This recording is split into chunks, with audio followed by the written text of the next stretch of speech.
Hello, Commanders, and welcome to the RNG Endgame, a podcast about the game Marvel Strike Force.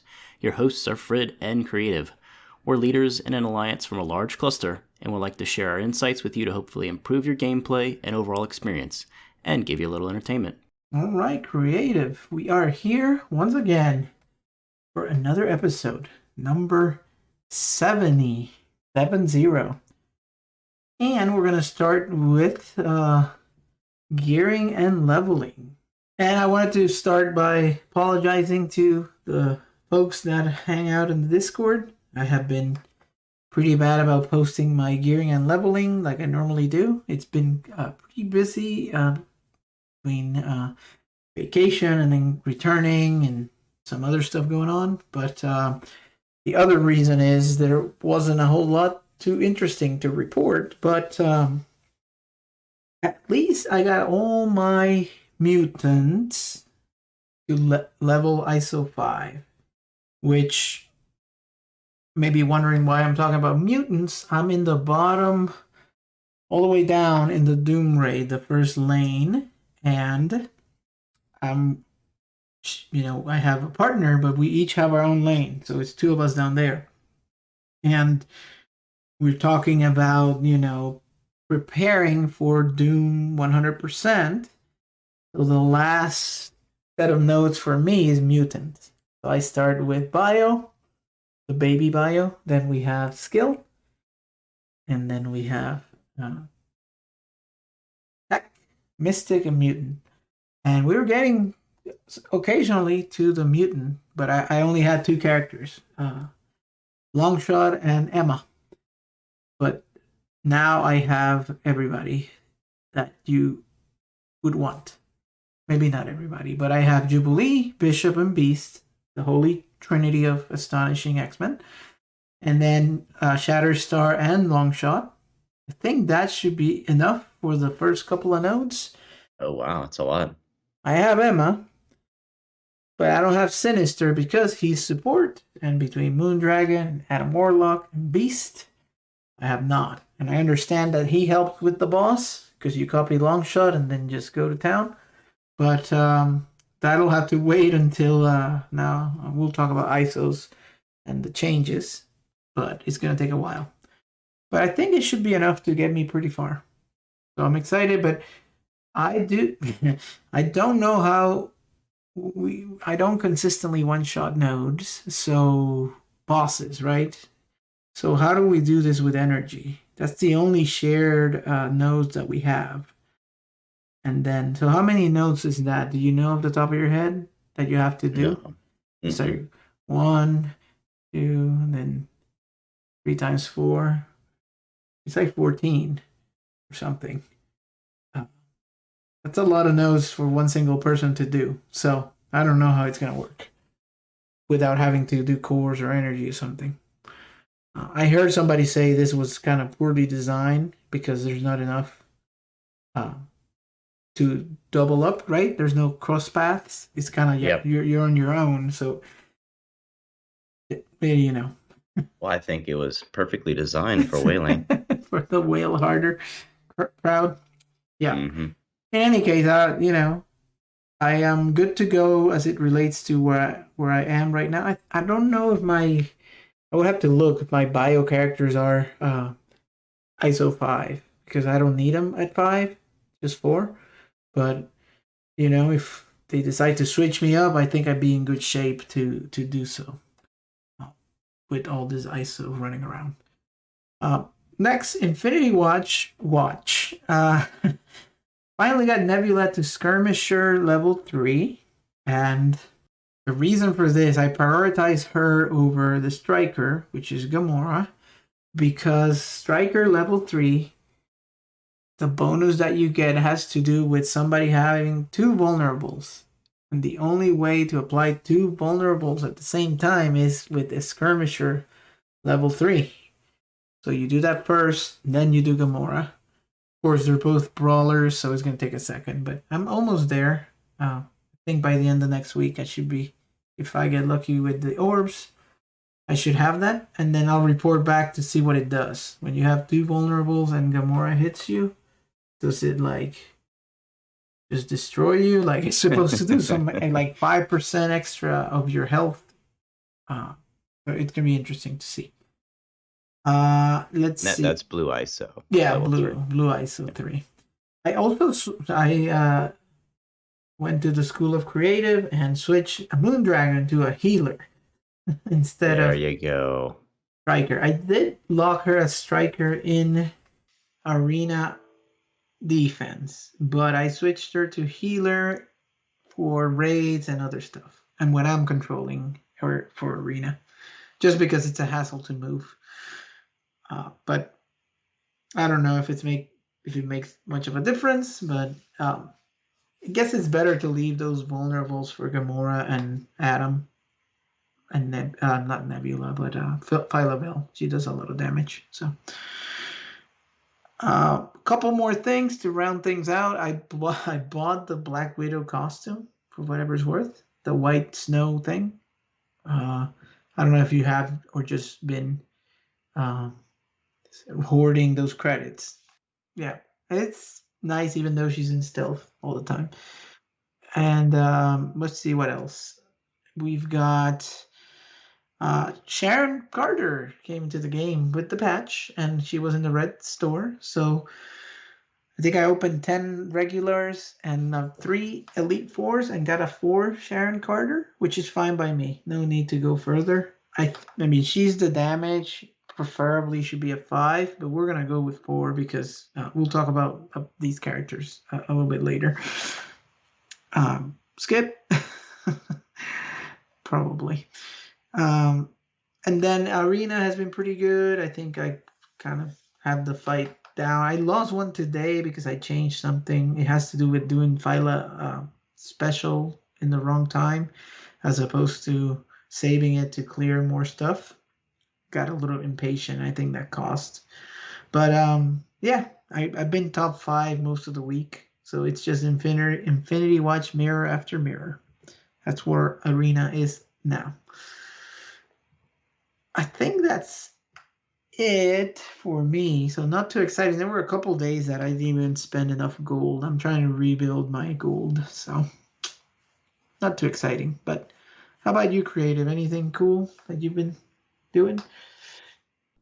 Yeah, so I've been a little under the weather this week, but I've been enjoying kind of floundering and being lazy. I haven't really been spending a whole lot of gold. I've been focusing a little bit on the Infinity Watch, giving them a couple more T4s. I'm still on the fence about if I take all of them to ISO level 3, but I like your Gamora idea. I'm also enjoying being at the top of Arena, typically in the top 5 most of the week. And I'm already back above 9,000 cores, almost to 10,000 cores. So I guess I'm ready to go spend all of those on the Sharon Carter campaign event. Outside of that, I've been waiting on Moondragon to show up in the Red Star promotion store, but she refuses to show up. She's the only one of the Affinity Watch that is not 5 red stars or better. So Frid, you mentioned planning for Doom 100%. If you would have told me in late May when I joined Deadpool that we would be doing or thinking about 100%, I would have thought you're crazy. And then if you told me in early June when all the crazy ISO requirements came in, I would call you a flat out liar. So it's kind of crazy that just in a few, really month and a half, that we're already on the verge of 100%. We did hit the 140 million milestone, which is the second to last. We will not hit the last one, but we are consistently doing 80%, which is pretty darn awesome. And I'm really set for all of my lane. I have 5 characters for each of the various nodes at ISO level 5, except for mutants, which oddly enough, I have none of my mutants that are at ISO tier 5, but I have them first, so I don't need that. But I figure it'd be best to make myself a little more flexible for lane assignments for the Alliance. So I'm going to start working on some mutants. And so, with that, I've also been, looking at what do I focus on next, and still haven't really come up with a plan. But we did get the Origin challenges this week. And really the hardest part of those challenges is getting 5 characters to ISO tier 5. So with that, let's run the numbers. And so with the origin challenges, we're going to be getting more orange gear, but we also needed to talk a little about the gold. And last week we mentioned that we'd be getting some more gold, and we covered the bunch of disclaimers that there's a phase 1 and then phase 2. We forgot to call out what that phase 2 is. Frid, do you remember when we're going to get all that glorious golds? What else is going to trigger us getting that gold? I'm not remembering. It is the level increase and the gear tier increase. Oh, that's right. So that one, we forgot to bemoan the fact that I have zero interest in a tier 16 and a level, what is it? I don't know, 85, 90, whatever the heck we're getting up to. So that gold amount, I think Philosopher said it well, is actually we're losing money because the amount of gold that we're going to need to go up to those levels is by far significantly more than what they're giving us. So kudos to him for phrasing that the right way. But these origin challenges are basically their way of making the orange gear a little more obtainable because they want to give us red gear for tier 16. Puke, throw up, thumbs down, whatever emoji fits you best. So let's talk about these origin challenges. And then now, of course, surely that we're going to be rained down upon with these glorious mats. So there's 3 different types of orange origin gear. Say that 3 times fast. There's one piece that requires typically the most. That's the secret intel, the unstable molecules, the powder for Mystic, etc. And that one you always need more of than the others. And so there are 3 nodes of each one of those that you can go out and farm today before these origin challenges.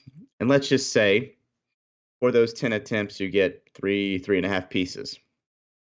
3 nodes a day, 7 days a week, you can get 73 pieces. That's a pretty low number, considering you need 450 to 500 of these for just one character. So let's talk about how they are making this stuff easier. If you didn't notice, the Strike Pass does have 40 in there over the course of a whole month. So still not making a huge dent in that 500 number. So lo and behold, we have the challenges.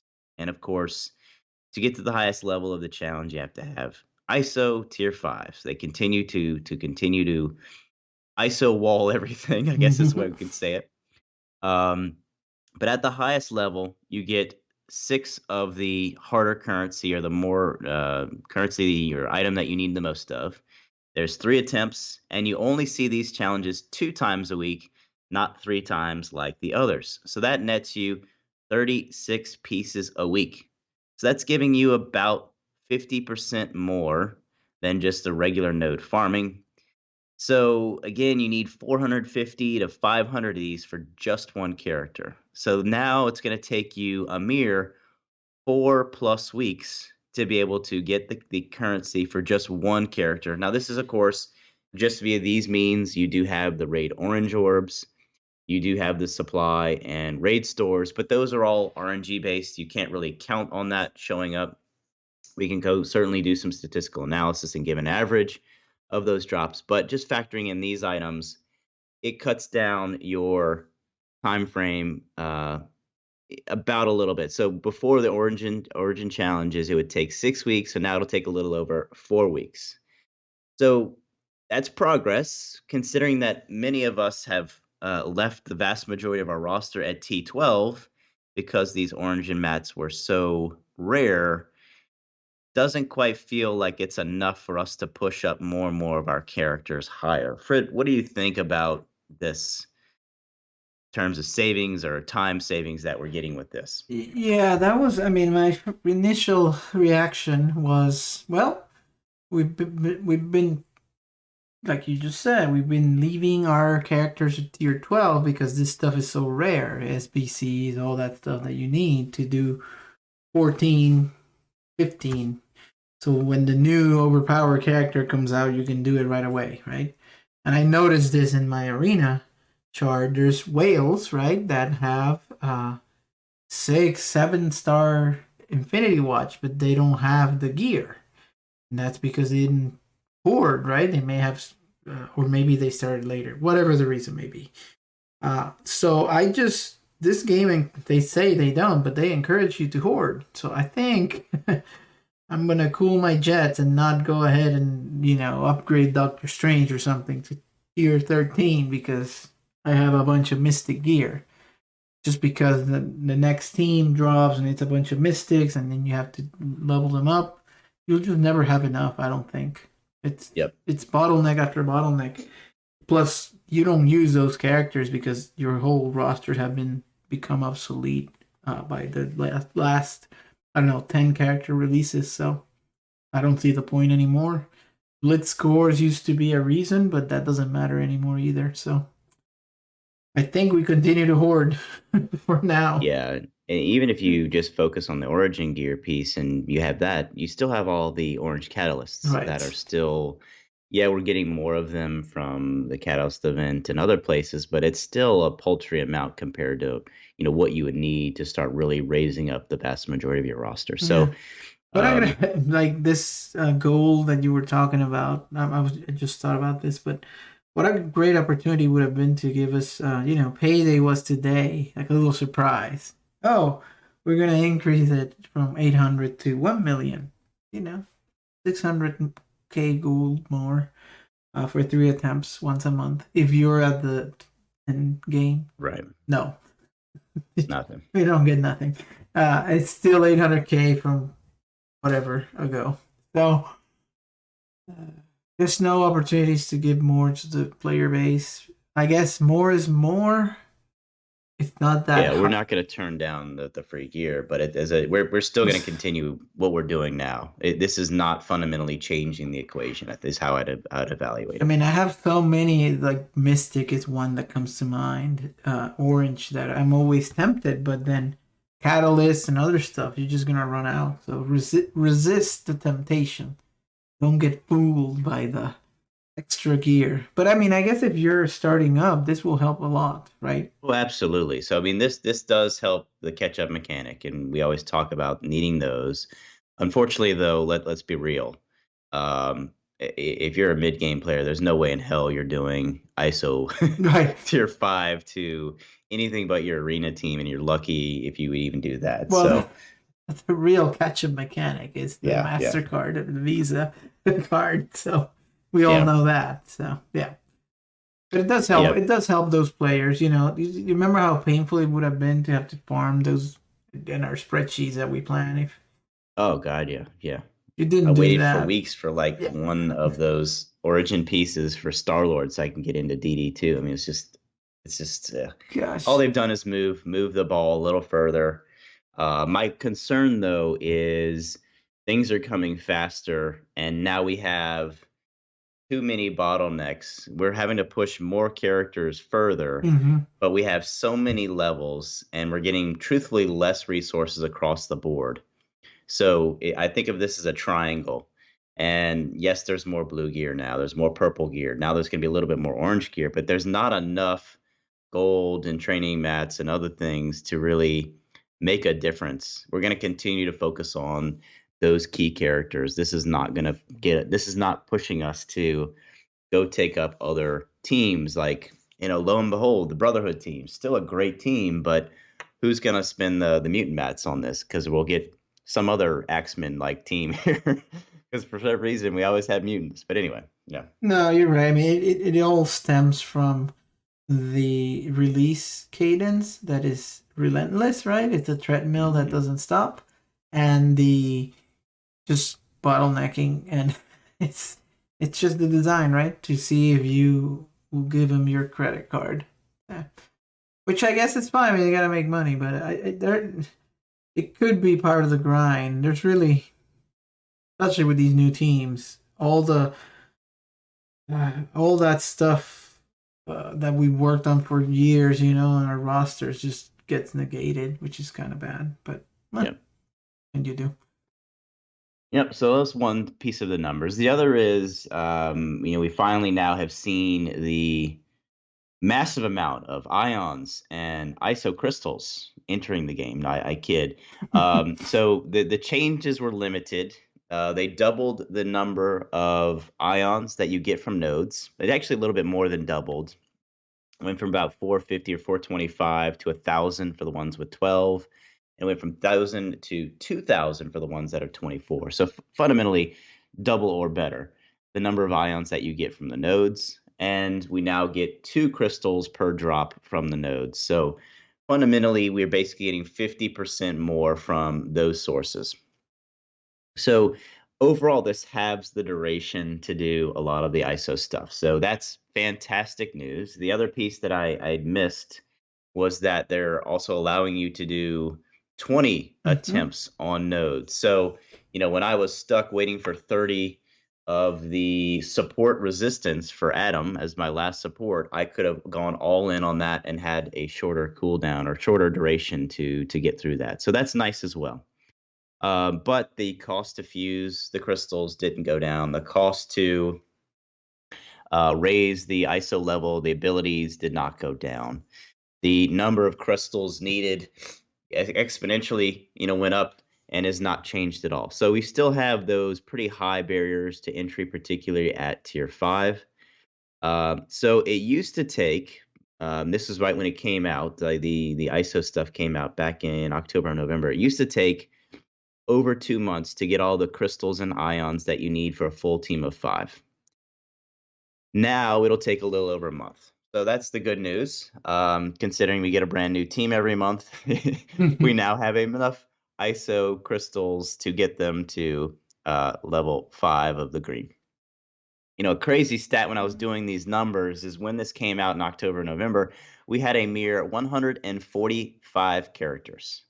The math now, because I did a statistic of how long it would take to do your entire roster, which I'm not going to get into. We now have 174 characters. Wow. I mean, 30 characters in that short a duration, that's nuts. We keep saying the pace of characters, the OP nature of these characters. I have a concern there. We don't need this many characters. All right. Anyway, we'll move on. But Frid, overall 50% faster. That's good things for all of us. Yeah, and I was kidding with you that I discovered a new formula. Like 2 times 0 equals 0, and 20 times 0 is also 0. But it wasn't too bad. It wasn't that bad. I was exaggerating. I actually got Beast super quick, considering how long it would have taken under the old method. So, it's a good thing, and it should have been done a long time ago when they were going to roll out Doom 1. But again, they want to see how much they can squeeze and how much people will complain before they do any kind of action. But, I mean, if they had rolled this out ahead of Doom 1 and announced the requirements, do you think there would have been this uproar? Probably not, because no. This is a little bit more reasonable, so that's a good thing. Okay. All right, so those are some good numbers for the week. Let's switch gears to the news. What news, creative? Yeah, so the blog post was pretty darn empty. We had the patch just the other day, so we pretty much knew kind of everything that was happening. Plus, they talk about what's coming weeks in advance, like the ISO changes and all that. So, but surprisingly, right after the cutoff, the end of day 8 p.m. cutoff, we had a whole bunch of emails. I mean, the in-game email box was full, and there were some very interesting ones. So, Fred, do you want to take these? Yep. So let's see. The first one that came out is the Season 8, I believe, of the Battle Pass, or Mojo's Mayhem, or that mode that should never be called RTA, but PvP. And the new character that, I think this was data mined today, so pretty quick, it's Bishop. So, Bishop, I guess, will never be farmable. Still, this is what you're getting. It has been 5 months. He came out in February. And he's in the orbs and stuff, but if you wanted to farm him directly from a store or a node, you can't. And What do you think of that for Bishop? Where's your Bishop at? I still haven't actually gotten to 6 star. I'm about 20 away, so this will get me there, which is nice. I went into some, file. Let's not talk about Phylavel, but all I got was Bishop. So I've been at 6 for a while, and this may help me a little bit to get to 7. Come on now. It's 50 shards. Not gonna get you that far. Well, 50 is 50. It'd take a month. I don't know. I need to look at where I'm at, but I was surprisingly deep into 7, it seemed. Well, I mean, he was in like every one of these campaign events orbs. So I mean, they put him everywhere except in a direct location. Yep. And what is the? Let's see. Is he at 100 unlock? You bet you. Yeah, I think he was. So you can't even if you have to pay if you're brand new coming in, have to pay the $20 to get him unlocked. You're right. I'm only 94 of 300, so it doesn't do Illusions anything. of grandeur, folks. Like, hey, I'm gonna get to 7 with this battle pass. Even if I paid, it wouldn't move the needle. So, all right. Next, that came through the emails in game is that our friend Captain Sam Wilson, Falcon, Captain America, will unfortunately be in the Strike Pass. Wow. Which is a Polaris treatment, right? That's the... Mm-hmm. So, Legendary unlock? Probably. But there's only 3 of them. So, I mean, typically you have to have at least 4. Otherwise, we're going to have some kind of weird legendary requirements. I don't think so. Yeah, well... Plus, we just got a legendary, so we're not getting another. So, it's just the new release method, I suppose. To me, I was already on the fence about these characters, so this seals the deal. I will have a 2-star Captain Sam for the rest of 2022. Woo! Well, is he coming back? We don't know, but I'm not gonna buy this and not buy the offers, so it'll be just 2-star. What about you, Creative? Are you planning? Yeah, this made it super easy for me. Not going there. We don't need them for anything that I can think of. So, cool character, great show, but no. All right. So, what else? What else did we learn from this?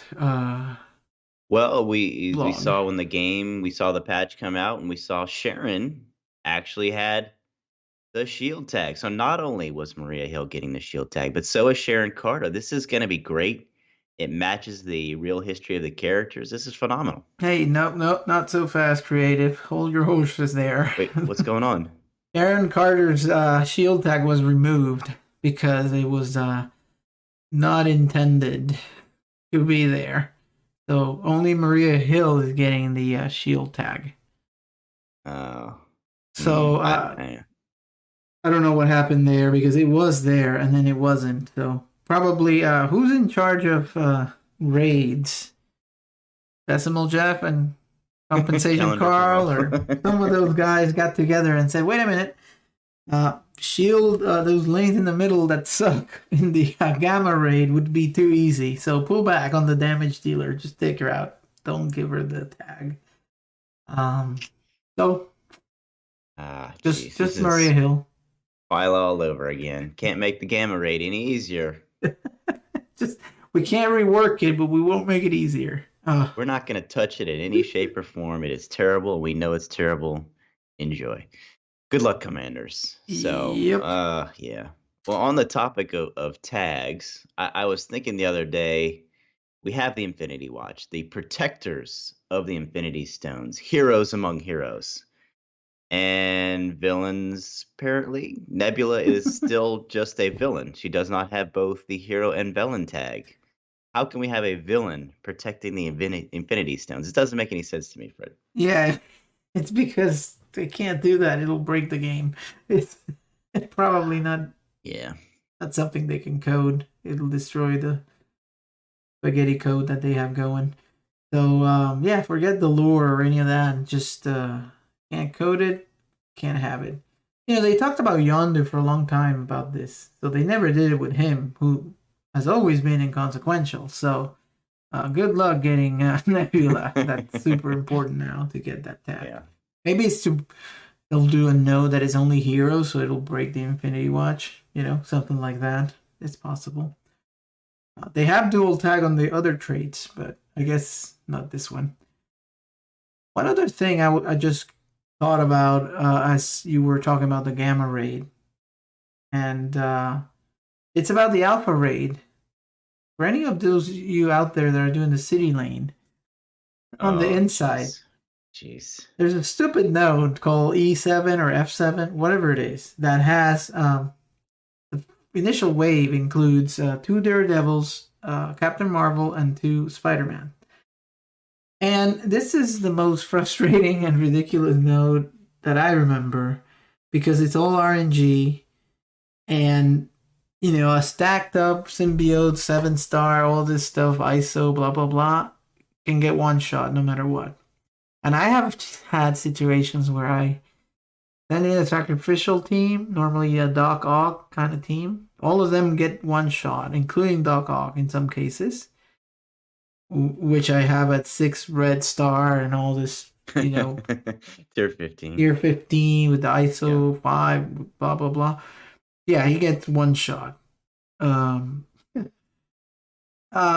send in that team and then send the symbiotes. And even then, sometimes Anti-Venom gets one shot by Daredevil again. Let's say that does not happen. They may kill 2 of your symbiotes. So then you revive one, but then because of the turns, you may not get there. And then sometimes, even when you get through that wave, there's a Defender's wave, and Iron Fist will do his ultimate and one-shot Anti-Venom as well. So you need Anti-Venom to proceed for the rest of the nodes. So I don't know if this was the same designer behind Node 12 of Dark Dimension 4, or... Well, I think the node got even harder with the Heroes for Hire rework, and then also Daredevil with the Shadowlands. So the node has gotten exponentially stronger with those upgrades. But it is an RNG fest, and it's D7 and L7. It's right before you kind of can start consolidating to the end. It's a ridiculous hard node. I keep wanting to post on Reddit, why does this node exist? It does not require skill, it requires luck. Yeah, it's just complete junk. And I don't know what it's trying to prove. How much powerful do you need these characters so they can survive those hits? I don't even know. Is there a place to go? Higher. Is there some other composition that we need to be making? I mean, I don't know. Maybe they have to be all ISO blue. I don't know. But it's pretty ridiculous. Yeah, it's unfortunate. But anyway, I just thought I'd mention that because it's been a pain. I had a good week of it, and then nothing was working. I kept dying and dying and dying. Not a good experience, let's just say. All right, Creative. There's another reason why I think your gearing and leveling has been lackluster. Because you've been gearing and leveling in a different game, which you have completely destroyed me. I'm not even close to you, and that is Marvel Future Revolution. Do you want to talk a little bit about how you've been enjoying that?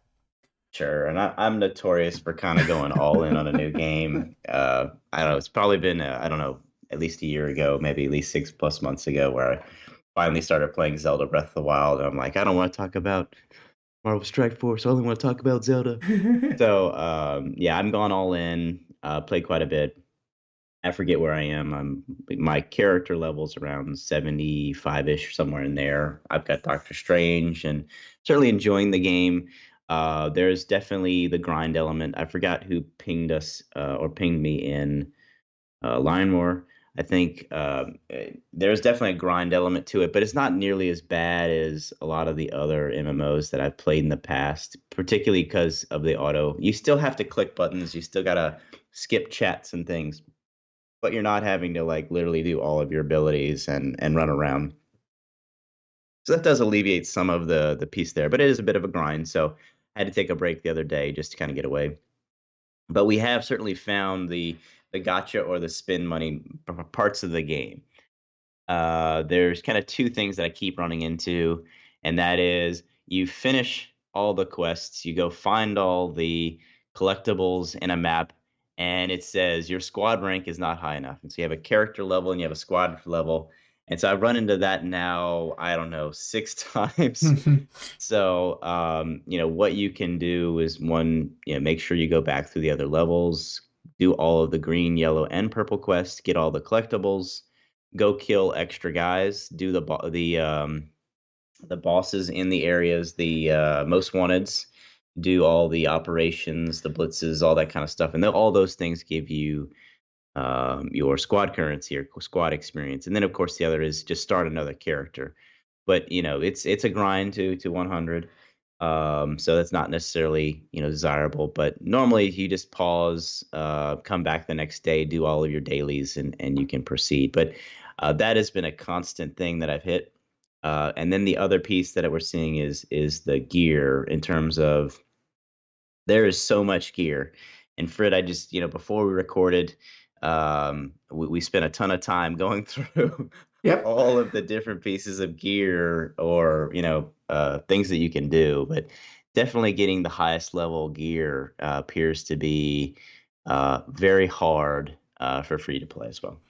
Yeah, it's like let me see. It's if you started Strike Force with access to all the gear. So we have gear, abilities, training mats, but you would also have red stars, ISO, start tech, kind of all dumped at once, even more than that. And then there's ways to combine things that we don't have.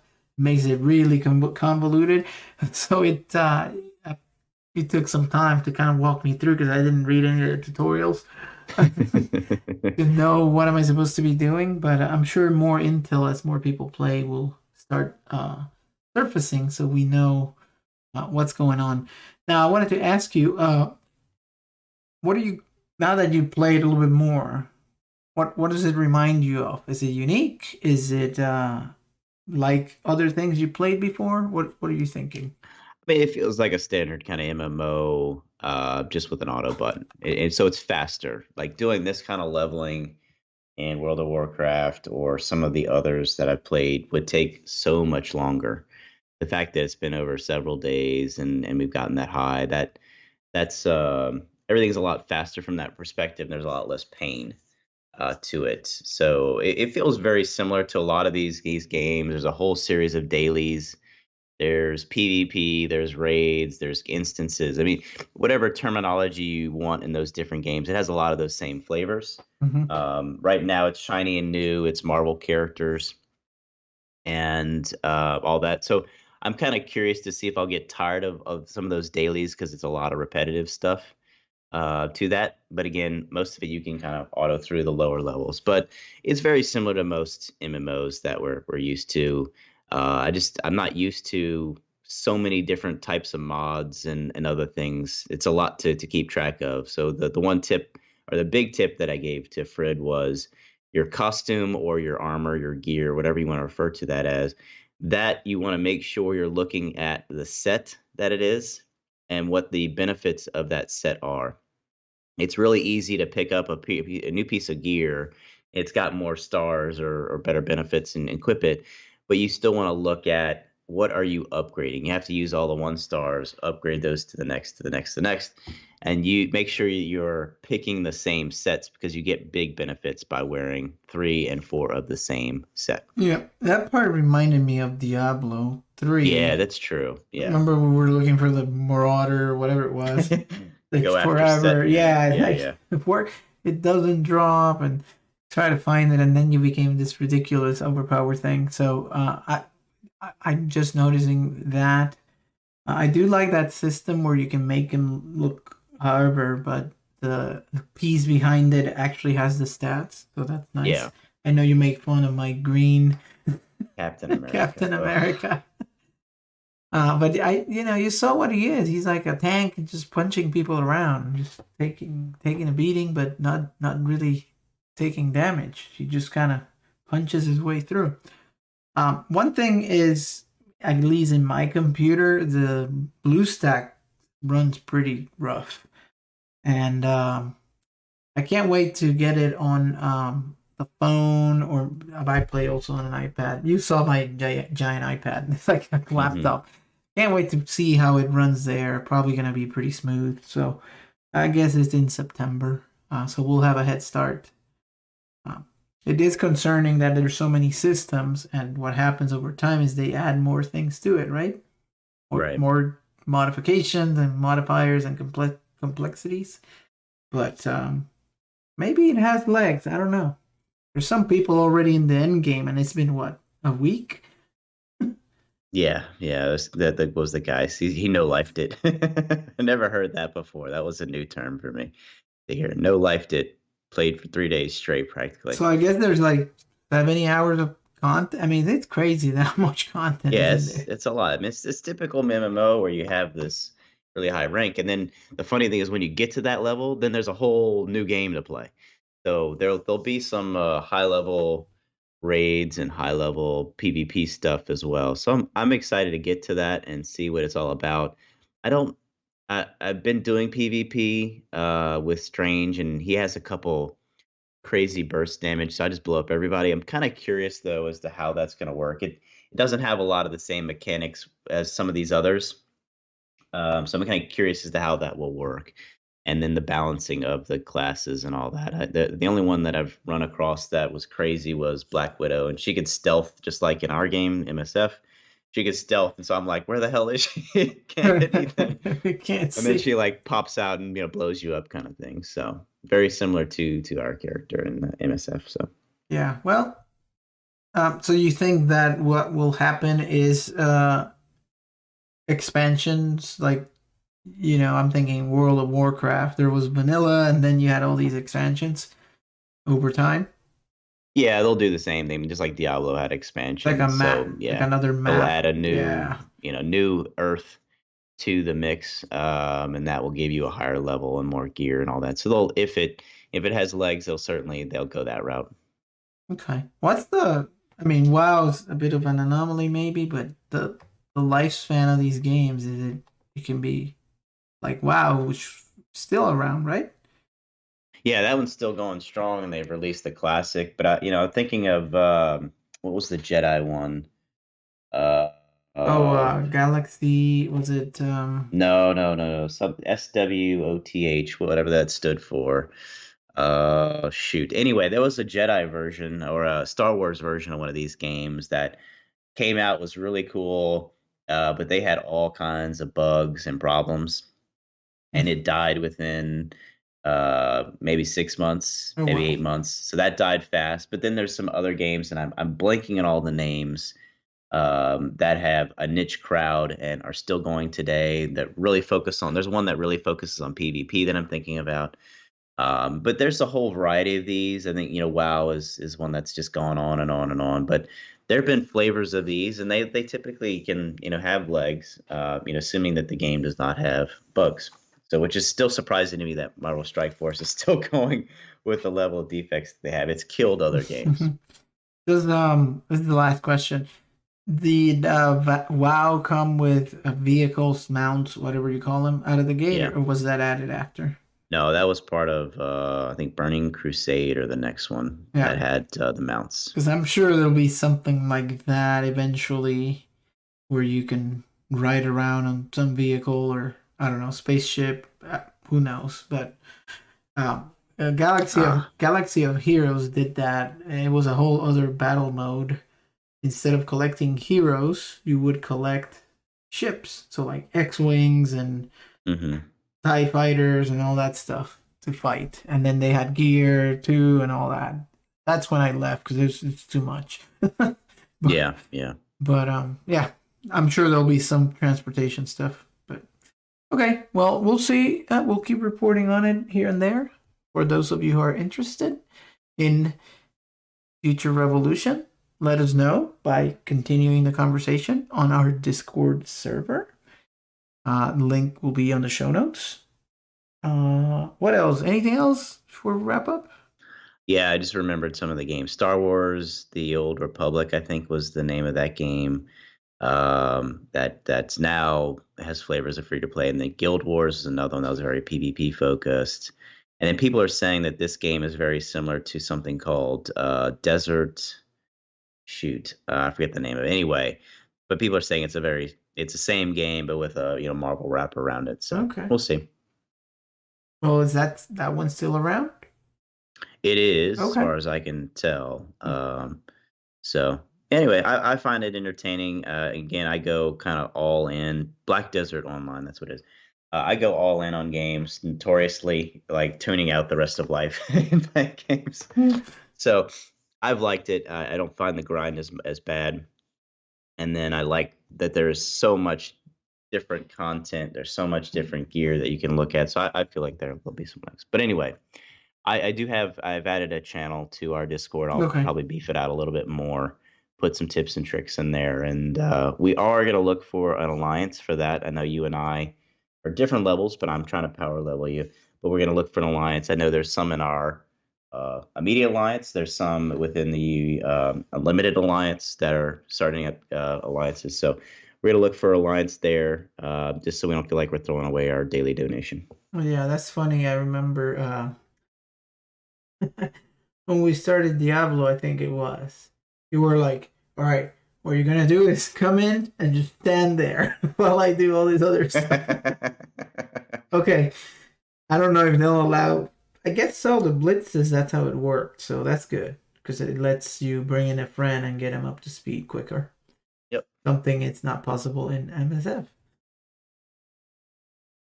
But there is some hindrances to playing with your friend. Like if you're not on the exact same quests, it gets really convoluted. I'm literally like having to follow you around and kill things for you. It's problematic. So Yeah, they have some things to work on. Yeah, that's probably one of the things that they'll get feedback on and probably improve. So very good. Yeah, we're gonna keep this episode a little short because I spent a lot of time giving Frid the overview and I'm a little under the weather. So Yep. thanks everybody. Stay safe, stay healthy. Talk next week.